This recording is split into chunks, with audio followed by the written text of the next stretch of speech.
Hola a tots i a totes, jo soc Laia Silvestre i avui estem en Emocionat en Pasqual Alapont, el qual ens va parlar del llibre Quin sidral de campament.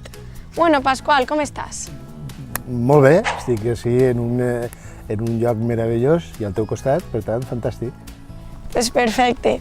Aquest llibre tracta d'un campament d'estiu. Tu has anat alguna vegada a un campament d'estiu? Jo vaig anar, quan tenia segurament l'edat dels personatges de Quin sidral de campament, vaig anar a un campament i em van passar una sèrie de coses i no les oblidaré mai, i algunes de les quals les vaig traspassar al llibre, no?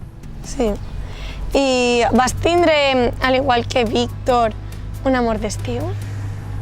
Vaig voler tindre un amor d'estiu, el que passa és que no sé si va ser del tot correspost. I era meravellós trobar-se amb gent diferent i sí, hi hagué alguna persona que em va fer tilín.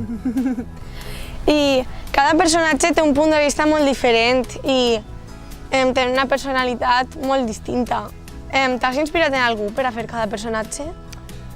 Sí, els escriptors són com una mena de científics, no? Tenim un laboratori amb unes provetes i allà anem posant diferents ingredients per a construir els personatges, no? I, lògicament, per a construir aquests personatges hi ha molt de persones que jo he conegut, sí. I ara, parlant de la teua carrera com a escriptor, com va ser escriure el teu primer llibre? El meu primer llibre el vaig escriure en col·laboració amb un company que es diu Toni Torregrossa, i vam plantejar-nos el repte d'escriure una història, de veure si seríem capaços, no?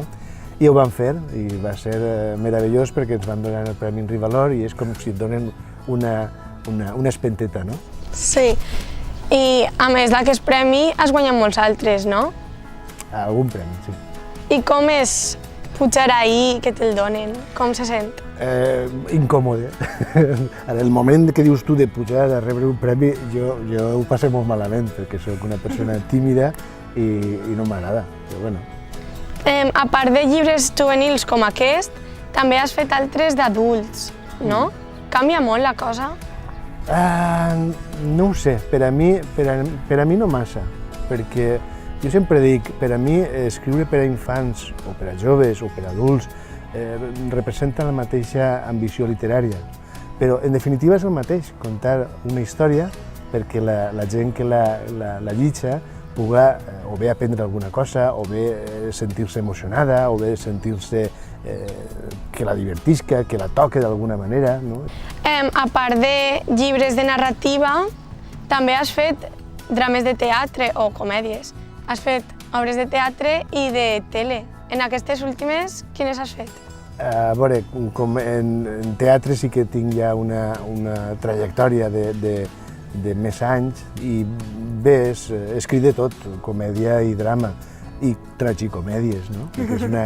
L'experiència en televisió és més recent i tampoc no he fet tantes coses. He participat ara mateixa, s'està emetent per A Punt una sèrie d'esquetx que es diu Això és un destarifo i és el més recent que he fet en televisió. El punt de vista d'aquests 4 xiquets és com el de tot un adolescent normal, però clar, es veu que tu no eres un adolescent. Com has aconseguit aquest punt de joventut? Bé, t'he de confessar una cosa, quan jo vaig escriure Quin sidral de campament era més jove que ara, però sempre m'ha agradat escriure per als adolescents. Són personatges molt interessants, perquè està passant tot. A l'adolescència se remouen totes les tripes, t'enamores per primera vegada, et passen moltes coses, no? Comences a madurar i per tant és un món fascinant.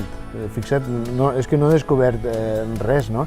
Una obra com Romeu i Julieta de Shakespeare estava protagonitzada per uns adolescents, no? Perquè eren uns jovenets que s'enamoren i que es passen coses fantàstiques però també difícils. Pues moltes gràcies, Pasqual, però s'ha d'acabar. Així que això és tot per avui i adeu! Adeu!